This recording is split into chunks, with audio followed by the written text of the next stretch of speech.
कि हम आप ही के बीच से निकले हुए व्यक्ति, हमने भी अपने जीवन के मैट्रिक के बाद की शुरुआत शिक्षक के रूप में की और 8 वर्षों तक हमने विद्यार्थियों को शिक्षा दिया और आज हम शिक्षा मंत्री के रूप में आपके बीच खड़े हैं। शिक्षक का महत्व हमसे ज्यादा कौन समझे। और इसी नाते जितने हमारे संसाधन हैं और जितनी हमारी सरकार की क्षमता है, संसाधन को सामने रखकर, सरकार की प्रतिबद्धता और संकल्प को सामने रखकर और आपकी समस्या को सामने रखकर हम इन सब चीजों को कसौटी पर कसेंगे और आपके प्रतिनिधि मंडल को अपने अधिकारियों के साथ बहुत जल्द बिठाएंगे।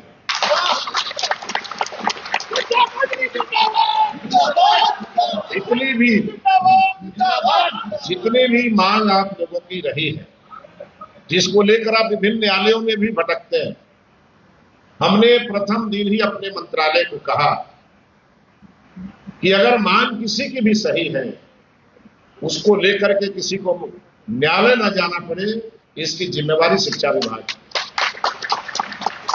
इस नाते अगले 1 सप्ताह के भीतर हम आपके संघ के 5 पदाधिकारियों को सचिवालय बुलाएंगे, आपको शिक्षा मंत्री की ओर से चाय पिलाएंगे, जलपान कराएंगे और आपका विषय अपने पदाधिकारियों के समक्ष सुनेंगे और जो निर्णय हो सकता वो उसी दिन ले लेंगे।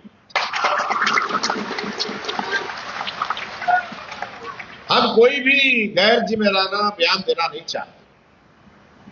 आपने आज बुलाया, हो सकता आपके मन में होगा कि कुछ घोषणा यहां शिक्षा मंत्री करके जाए, लेकिन हमारा मंत्रालय इतना सेंसिटिव है कि हमारे एक एक निर्णय का असर बिहार के करोड़ों लोगों पर होता है। कौन सा नियम हटाएंगे, कौन सा नियम लाएंगे, ये पूरी चिंतन और मनन के बाद और हर प्रकार की परिस्थितियों के आकलन के बाद ही लेंगे। हमारे बिहार के माननीय मुख्यमंत्री श्री सम्राट चौधरी जी ने शिक्षा को लेकर के प्रतिबद्धता अपनी तय की और आपने देखा होगा कि बिहार में पहली बार मॉडल स्कूल की कल्पना की गई। सरस्वती विद्या निकेतन के रूप में उसे डेवलप करने की बात कही गई है और ये जिम्मेवारी भी शिक्षा विभाग के कंधे पर आया। कुछ दिनों के अंदर आपको दिखेगा, लगभग जुलाई महीने में ये जो मॉडल स्कूल है उसको जनता के बीच लॉन्च करने का काम भी माननीय मुख्यमंत्री के द्वारा हम कराएंगे। मॉडल स्कूल के रूप में एक ऐसा विद्यालय हम लोग डेवलप करेंगे जहां एडमिशन लेने के लिए छात्रों में प्रतिद्वंदता दिखेगी और उसको लेकर के नीचे की भी जो हमारे एजुकेशन की स्थिति है उसमें और सुधार होगा। भारत सरकार ने नई शिक्षा नीति लागू की है और नई शिक्षा नीति में जितने भी प्रावधान हैं उसको बहुत ही सख्ती से बिहार में हम लागू करने वाले हैं। हमारे मंत्रालय स्तर पर उसकी तैयारी चल रही है। हमें लगता है कि बहुत सारी आपके समस्याएं नई शिक्षा नीति लागू होते ही समाप्त हो जाएगी, लेकिन सबके बाद हमारी गुणवत्तापूर्ण शिक्षा, क्वालिटी एजुकेशन पर हमारा भी जोर होगा और आपका भी जोर होना चाहिए। और बिहार सरकार की ओर से बहुत बहुत हृदय से बधाई देना चाहते हैं और पटना की धरती पे आपका अभिनंदन भी करना चाहते हैं। हमारी नजर में शिक्षक वो मोमबत्ती है जो स्वयं जलकर दूसरों को रोशनी प्रदान करता है। इस नाते चूंकि आपका संघ है, आपको हमसे बहुत आशाएं हैं, लेकिन हमको भी आपसे बहुत आशाएं।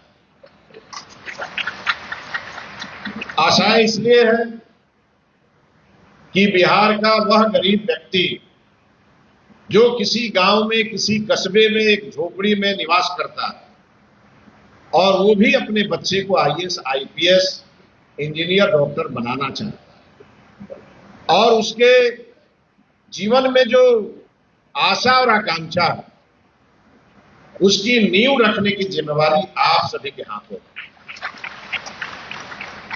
और हम यह समझ सकते हैं यह काम बखूबी आपने किया है, लेकिन हम आपसे अपेक्षा करते हैं कि अब और अधिक आपको काम करने की जरूरत है, क्योंकि 1947 में माननीय प्रधानमंत्री जी ने भारत को विकसित भारत बनाने का स्वप्न देखा और संकल्प भी लिया। विकसित भारत तब बनेगा जब विकसित बिहार बनेगा, और इसलिए हमारी जिम्मेवारी बढ़ जाती है। हम जब एक शिक्षक होते हैं तो स्कूल में शिक्षा देते हैं, जब आंदोलनकारी के रूप में परिणत होते हैं तो पटना में आकर के सड़कों पर जिंदाबाद और मुर्दाबाद के नारे लगाते हैं। हमारी ये भूमिका बार बार बदल जाती है। सबसे पहले हमारी आपसे अपेक्षा है कि एक शिक्षक के लिए सरकार का स्कूल है, आप सभी विद्यार्थियों के लिए गुरु गोविंद दो खड़े काको लागू पांव, बलिहारी गुरु आपने गोविंद दियो बताए। आप गुरु हैं विद्यार्थियों के, और आपका स्थान चिलचिलाती धूप में सड़कों पर संघर्ष करने के लिए नहीं है, बल्कि आपका स्थान विद्यालयों में बैठकर और शिक्षा दीक्षा की लौ को जलाने का, हमारे झोपड़ी में बैठे हुए प्रतिभा को निखारने का और बिहार को वैश्विक मंच पर ले जाने की जिम्मेवारी आपकी है। और इसी नाते आपने जितनी बातें कही है उन सभी का हमने संज्ञान भी लिया। आपने बड़े जोर शोर से स्वागत भी किया है, और शायद मुझे लगता है कि मैं वो सौभाग्यशाली शिक्षा मंत्री हूं जिसका शिक्षक स्वागत कर रहा हूं।